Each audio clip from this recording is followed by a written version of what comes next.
third party di umano sa hiwalayang Julia at Gerald, kilalanin.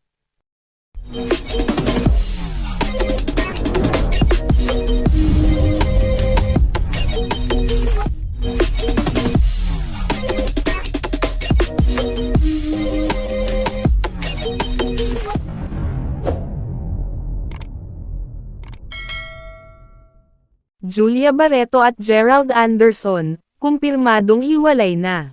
Usap-usapan na nga, at may mga reliable news sources na rin ang nagsasabing, hiwalay na di umano sina Gerald Anderson at Julia Barreto.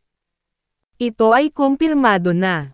Pareho silang nagpasya na wakasan na ang kanilang relasyon, kinumpirma na nga ito ng kani-kanilang mga ahensya, pagkatapos ng ilang buwan na mga alingaw-ngaw ng breakup.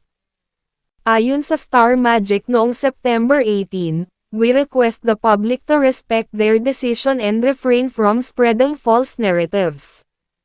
Matatandaang sa kabila ng kamakailang mga tsismis sa breakup noong May 2025, sa interview sa aktor noong June 2025, kinumpirma ni Gerald na sila pa rin daw ni Julia, at okay sila, sa isang interview last June 2025. Sinagot ni Gerald ang mga alingaw-ngaw ng breakup nila, na kumalat pagkatapos na ang celebrity couple, ay hindi na nagpo-post sa isa't isa, sa kani-kanilang social media, sa loob ng mahabang panahon. Sinabi niya na kakahatid lang niya kay Julia noon sa airport para sa isang tour sa Dubai, patunay na sila pa rin.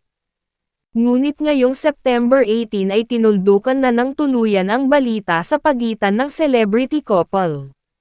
Natapos na ang halos 6 na taong relasyon. At ang itinuturong dahilan ng hiwalayan di umano, ay isang volleyball player na kinakahumalingan daw ngayon ng aktor.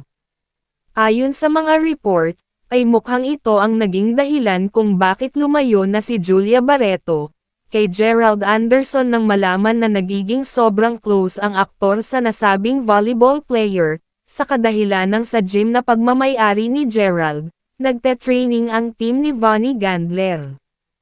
Pinapanood din ni Gerald at sinusuportahan ang team ni Vonnie sa mga laban nito sa PVL.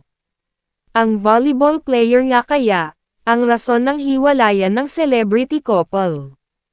Nagsimula umugang ang dating stage ng celebrity couple taong 2019. At ngayon taon na ito, ay natapos na ng tuluyan ang kanilang relasyon. Ano ang masasabi nyo dito mga ka-chismokes? Just comment down below, please don't forget to click like and subscribe, para updated kayo sa mga showbiz at entertainment happenings.